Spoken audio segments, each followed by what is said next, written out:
Last week, we developed a framework for an approach to Jewish history based on Pardes, right? Something which is traditionally an acronym representing levels of analysis in text, but which I'm going to argue is actually a path that we can follow the Jewish people through history. Now, don't worry if you didn't get it entirely, because we're going to spend quite a bit of time over the next few weeks developing.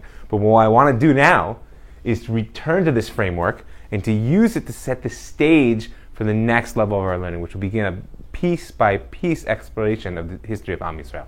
So to remind you, Pshat, the plain meaning of the text, I'm relating to the period of the Avot, the forefathers. This is the period that in other cultures might have been called the mythic period, removing, of course, any pejorative sense of the mythic. Don't forget, it's Thucydides, with his necessity to base the truth on facts, that has to make a distinction between the literary and the literal. Whereas the Torah has no need to make such a distinction. Whether it was or not, I'll leave to theologians. But there's certainly no need intrinsically, because the Torah's goal is to express the truth from within. So in this period is Pshat, the period of the Avot. I'm not going to relate to that so much in history. The next level, the time which we see is most important for our purposes, is the time of Matan Torah. Now, what was Matan Torah? We spoke in our first class about this image of all the people surrounding the mountain and how this sort of multifaceted approach to the absolute truth is the core of how Am Yisrael will ultimately relate to its mission to express the truth through history. But I want to touch on it from another direction. In the ancient world, what was a nation? Well, it was made up of a triad: blood, God, and land. Nations were organic. There was a certain familial relationship, which was an outgrowth of a geographic proximity, and the way in which a nation related to the mysteries of life, who knows whether it was a product of the climate, the genetics, the philosophy, these things, or the angel that was appointed for them on high. These things are not questions that we can answer. But that was the model of a nation in the ancient world. Now, Am Yisrael's history is quite a bit different. They begin as a family. Jacob and his 70 descendants go down into Egypt. There in Egypt, this seed of a family is nurtured in the womb of the materially most powerful culture in history up to that point. They are then birthed out after much pain and travail through the Red Sea. I leave it to you to complete the image, into the wilderness. Now, in the wilderness, where do they go?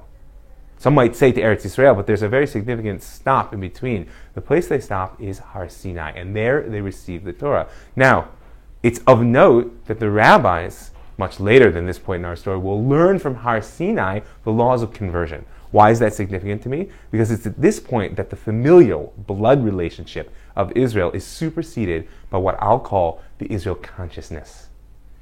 Right? A nation based on choice and consciousness. All of Am Yisrael converts at Sinai.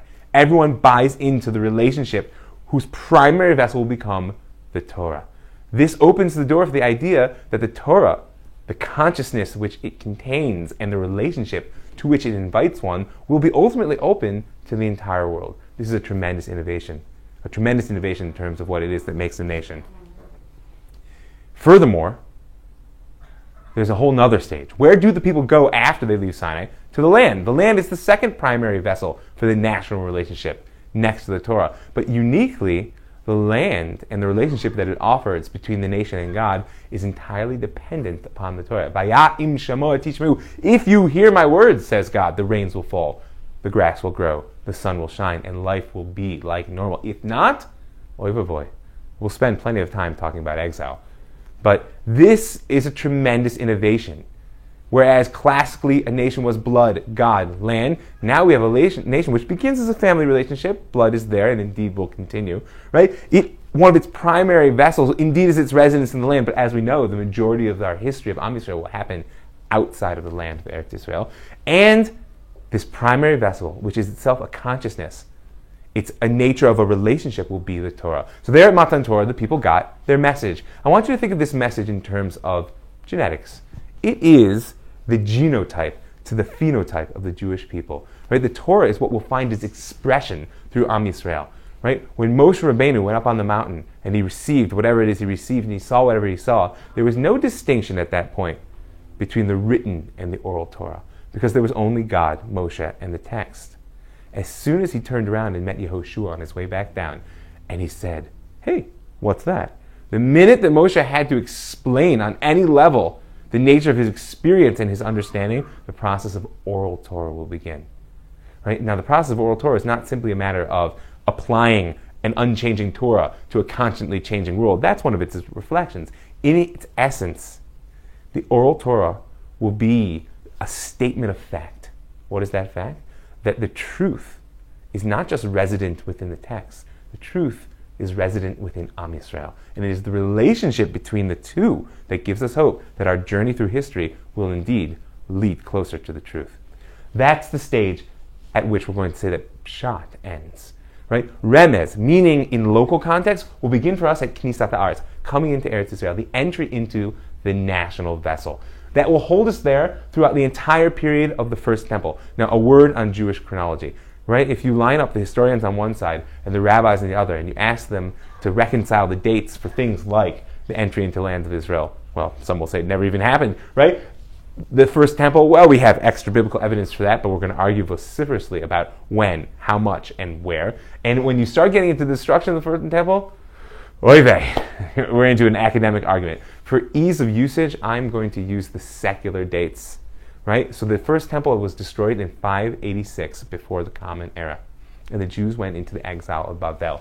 That will mark the transition between Remez, the meaning of the Jewish people was in local context. Right? The Jews had a notion that God had chosen them to receive the Torah and to bring the truth of the Torah into the world through their national experience. History at this point was an articulation of the will of God through the actions of flesh and blood. And despite the difficulties that this will pose when Am Yisrael is exposed to other cultures, for instance, if you told the Chinese that God chose this people and put them in Eretz Yisrael in order to fix the whole world, they might look at you and say, what about us? At this point, this is all about Remez, local context.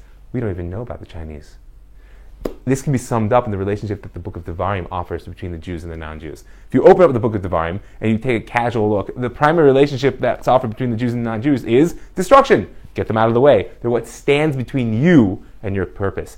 If the Torah had ended with that type of relationship, I might feel a little bit guilty. Nevertheless, it did not, because there's a conversation which continues all the way through to the book of Isaiah. And what do we find there? In the book of Isaiah, you will be a light unto the nations. Right? You will testify to the peoples. Eid natati lechem.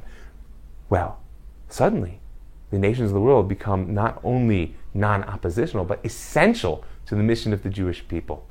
So therefore, the entry into the national vessel, the development of the spirit of Am Yisrael within the time of the First Temple period, and the eventual destruction of that national vessel, and the introduction of exile, will take our story toward its next phase. And this will be the phase of Drush.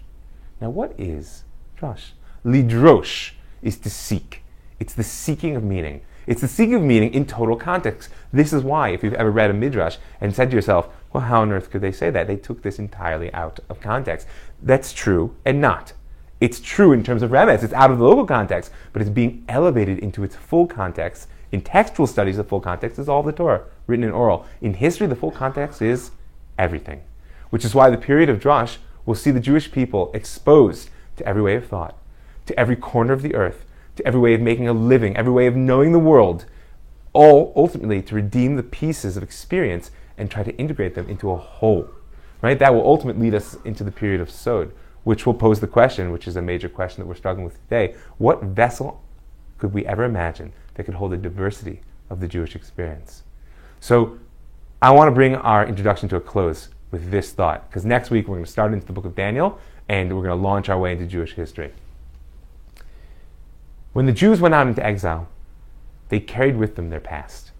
They carried with them the moral operating principles which are represented by the Avot. They carried with them the message which has the power, like a genotype, to shape its phenotype, right? That will shape the Jewish people, the Torah, which they're carrying forward and is indeed carrying them. And we're going to have to keep our eye out very closely for what form the Torah takes in any particular generation. This is also part of the story of the oral Torah.